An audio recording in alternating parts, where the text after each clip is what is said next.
Hello there. Today I finally started getting myself into the horror season mindset and dipped my toes into the water with Dear David. It's a psychological horror that recreates the story of Adam Ellis. Adam Ellis is an internet cartoonist who was working at BuzzFeed back in 2017. He created this thread on Twitter about his apartment being haunted by a dead child named David. He posted about strange experiences, posted grainy pictures of the spirit in his room, and illustrated the dead child he claimed to have seen.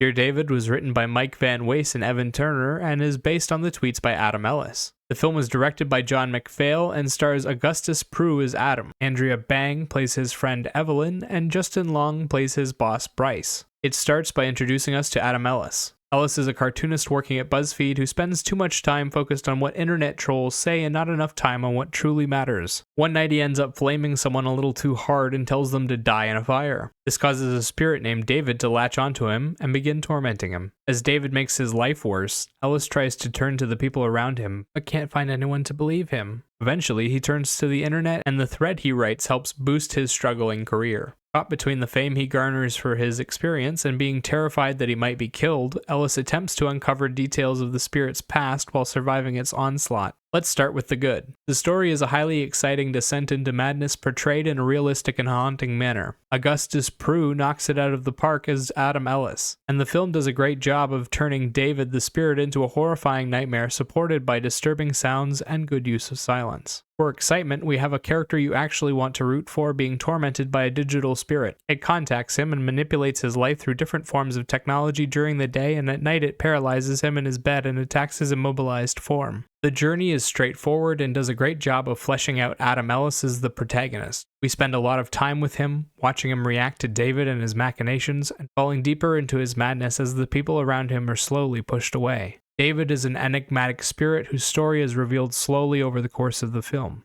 We learn little details about how he came to be and what caused him to start haunting others. They tell us just enough about him to make him into a Bloody Mary type legend, and then use the rules they established to build up the tension. The film does an incredible job with its horror sequences and uses them to make the audience vulnerable to jump scares. They lull you in with a creepy environment or a scary situation and then create a false sense of security by having it turn out to be nothing. Then they hit you from the side when you're not paying attention. It works wonderfully throughout the film, and they even go to great lengths to tweak the delivery method each time to help each jump scare feel unique. The general cast is fairly small with a few speaking roles besides Adam and a lot of background extras at his place of employment. Augustus Prew as Adam Ellis ends up taking the lion's share of the screen time and does a great job of carrying the story on his back. As Ellis, Prew is asked to act out a journey into the depths of hell. His character starts off in a bad place and things only get worse for him as David begins haunting him. Prew shows off a myriad of great fear reactions throughout the film and does a wonderful job miming out sequences where he is being possessed.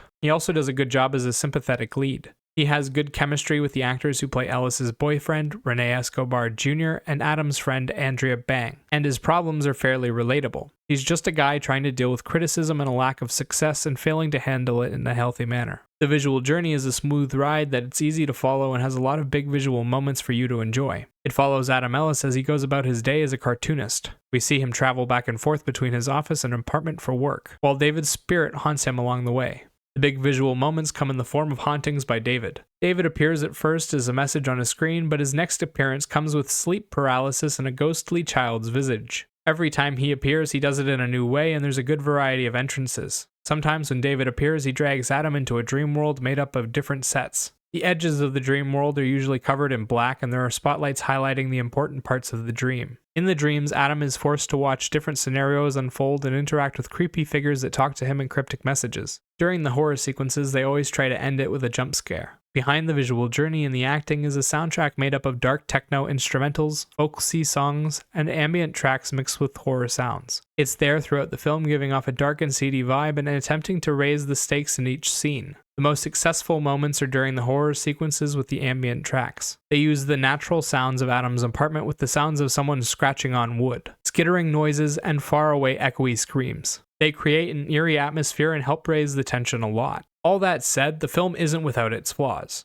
The story struggles to fully explain what's going on. It never made it clear exactly what David is or how he works. We just have a legend and a few details from the real story. They make it even worse by bringing in two psychics/mediums who have all the answers he needs without a solid explanation as to why. They also don't develop anyone outside of Adam all that well. His boyfriend and his friend are both generic people who care about him, his boss is a self-serving prick, the other victims are all bullies. The boyfriend and the friend are so similar that they're almost interchangeable in their roles. The soundtrack is also too loud at times, especially during emotional moments, and it doesn't have much impact outside of the horror sequences. The tracks only loosely fit the emotional scenes and the parts where Adam is traveling or researching. To top it all off, there are a couple of audio problems with the dialogue. Whenever they're in the office, it's clear that they had to re-record the lines because the audio doesn't match the visual. Sometimes you can see lips moving with no sound coming out. Overall, Dear David is a solid horror film that was spawned by a real-life story. They embellish the details a bit and create a dark and mysterious journey that sees a cartoonist tormented by a spirit. If you like jump scares, this film does really well, and it features a lot of great acting from Augustus Prew, who plays the lead character. David the Spirit is horrifying, and the story comes with a good lesson at the heart of it.